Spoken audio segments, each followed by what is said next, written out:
Hello guys, कैसे हैं आप लोग। आई होप कि बढ़िया होंगे। आज का हमारा टॉपिक है वाइटल साइन के बारे में। आखिर वाइटल साइन क्या है। So vital sign are measurement of the body's most basic function. So body का जो मेन फंक्शन होता है उसी का ही बेसिकली एक मेजरमेंट होता है जिसको हम वाइटल साइन कहते हैं। Vital sign are also known as a cardinal sign. Vital sign को कार्डिनल मतलब एसेंशियल साइन भी कहा जाता है। सो वाइटल साइंस क्या क्या है। Body temperature, pulse, respiration and blood pressure. चलिए एक एक करके सबके बारे में जानते हैं। पहला है body temperature. So body temperature का नॉर्मल वैल्यू है, ऑरली अगर चेक करेंगे तो उसका वैल्यू आएगा 98.6 डिग्री फ़ारेनहाइट और सेल्सियस में 37 डिग्री सेल्सियस। और थर्मोमीटर को 2-3 मिनट के लिए मुंह में रखा जाता है। उसके बाद है एक्सिलरी टेम्परेचर। एक्सिलरी में अगर चेक करेंगे तो उसका नॉर्मल वैल्यू है 97.6 डिग्री फ़ारेनहाइट और सेल्सियस में है 36.5 डिग्री सेल्सियस और इसको 5 मिनट के लिए एक्सिला में रखा जाता है। उसके बाद और एक मेथड है रेक्टल टेम्परेचर। सो रेक्टल में नॉर्मल वैल्यू है 99.5 डिग्री फ़ारेनहाइट और सेल्सियस में है 37.5 डिग्री सेल्सियस।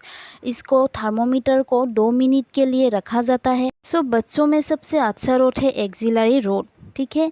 और थर्मोमीटर का साइज़ है एडल्ट में 1.5 इंच होता है और बच्चों में 1 इंच होता है। उसके बाद है पल्स। पल्स क्या है। When blood come from left ventricle, pressure is created on the walls of artery is called pulse. So हमारे आर्टरी के वालों पे ब्लड की द्वारा एक प्रेशर क्रिएट होता है जिसको हम पल्स कहते हैं। सो नॉर्मल पल्स रेट है 72 बीट पर मिनट। के बाद है टेकीकार्डिया। टेकीकार्डिया का मतलब है अगर हमारा पल्स रेट नॉर्मल वैल्यू से अगर ज़्यादा आया तो उसको हम टेकीकार्डिया कहते हैं और टेकीकार्डिया का वैल्यू हमेशा 100 बीट पर मिनट से ज़्यादा होता है। उसके बाद है ब्रेडिकार्डिया। इसके जस्ट ऑपोजिट मतलब हमारे नॉर्मल हार्ट बीट से अगर वैल्यू कम आया तो उसको हम ब्रेडिकार्डिया कहते हैं और ब्रेडिकार्डिया में हमेशा 60 से नीचे आता है, ठीक है। उसके बाद साइट्स ऑफ टेकिंग पल्स यानी कि हम कहाँ कहाँ अपने पल्स को फील कर सकते हैं।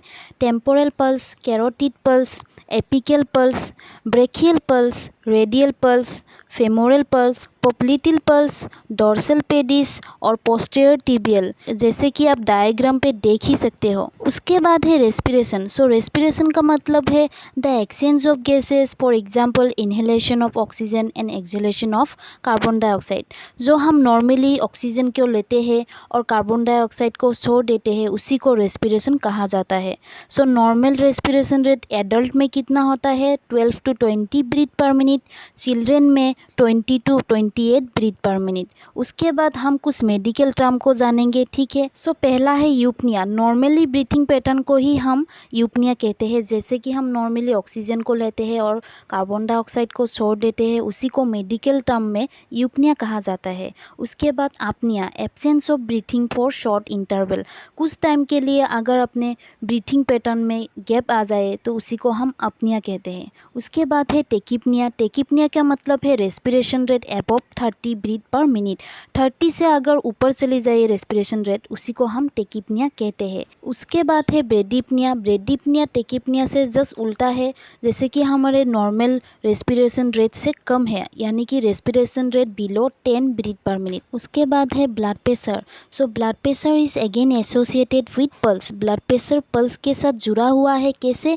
Blood pressure is the force exerted by the blood against the walls of blood vessels. So क्या है, हमारे ब्लड वेसल के वॉल पर ब्लड की द्वारा एक प्रेशर क्रिएट होता है जिसको हम ब्लड प्रेशर कहते हैं। Normal blood pressure is 120/80 mmHg। इसमें से 120 है सिस्टोलिक ब्लड प्रेशर और 80 है डायस्टोलिक ब्लड प्रेशर। उसके बाद हाइपरटेंशन। जब हमारा ब्लड प्रेशर नॉर्मल वैल्यू से ज़्यादा होगा उसको हम हाइपरटेंशन कहते हैं।